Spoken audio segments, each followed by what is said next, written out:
Hello दोस्तों, तो कैसे हो आप सब लोग। आप लोग क्या अनसुनी कहानियों के शौकीन हो?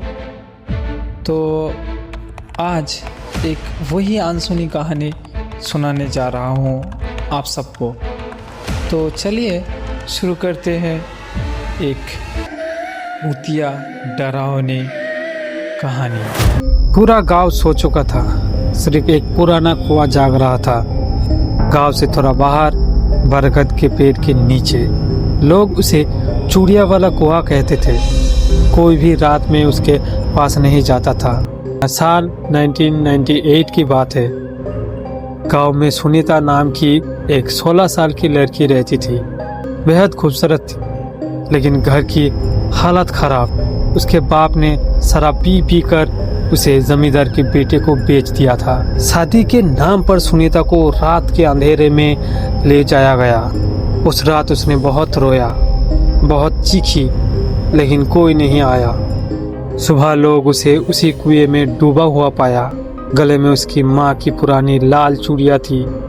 पुलिस आई, मामला दबा दिया गया। लेकिन उसी दिन से कुएं में अजीब चीजें होने लगी। हर अमावस्या को रात 12 बजते ही कुएं में से चूड़िया की खनक सुनाई देती। पहले हल्की, फिर तेज, कभी हंसी कभी रोना। जो भी सुन लेता उसे सुनीता अपनी बहन बनाकर बुलाती। बहन नीचे आओ, बहुत ठंडा है या मेरे पास आओ। पिछले 25 साल में 8 लड़कियां इसी कुएं में गायब हो चुकी थी। सबकी लाश कुएं के किनारे मिलती, आंखें खुली, मुंह से पानी टपकता, गले में लाल चूड़िया। इस अमावस्या को नई बहू रानी गांव आई थी। सास ने चेतावनी दी थी, रात को कुएं के तरफ मत जाना। लेकिन रानी को यकीन नहीं था। वो शहर की पढ़ी लिखी औरत थी। हंसकर बोली, अम्मा, भूत नहीं होते। रात के 11 बज रहे थे। रानी को नींद नहीं आ रही थी। अचानक उसे बाहर से चूड़िया की आवाज़ आई, बहुत मीठी, बहुत करीबी, जैसे कोई उसके कान में फुसफुसा रहा हो। वो बिना चीखे उठी और कुएं की तरफ चल पड़ी। जैसे जैसे वो पास गई, आवाज़ तेज होने लगी। कुएं के किनारे पहुंचकर उसने झांका।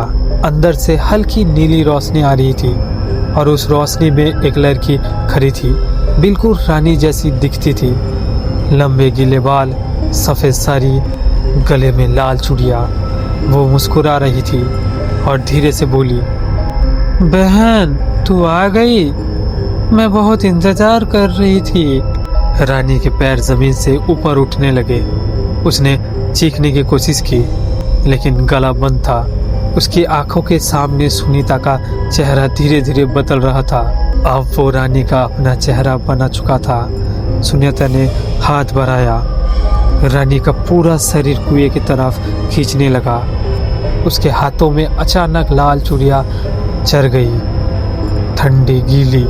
सुनीता हंसी, हाँ, तुम ही मेरी बहन हो गई। अब हम दोनों साथ रहेंगे हमेशा। रानी की चीख गांव तक नहीं पहुंची। सिर्फ एक जोरदार छनक की आवाज गई, फिर चूड़िया की खनक और सन्नाटा। सुबह गांव वालों ने कुएं के किनारे रानी की साड़ी का पल्लू परा देखा। उसमें बंधी थी एक नई चूड़ी। अब लोग कहते हैं कुएं में अब वो लड़कियां रहती है और हर अमावस्या को वो नई बहन की तलाश में आवाज लगाती है। तो कैसी लगी आपको यह कहानी? अच्छी लगे तो कमेंट एंड लाइक करें। मिलते हैं ऐसी कोई नई डरावनी कहानी में। Tata bye bye, see you.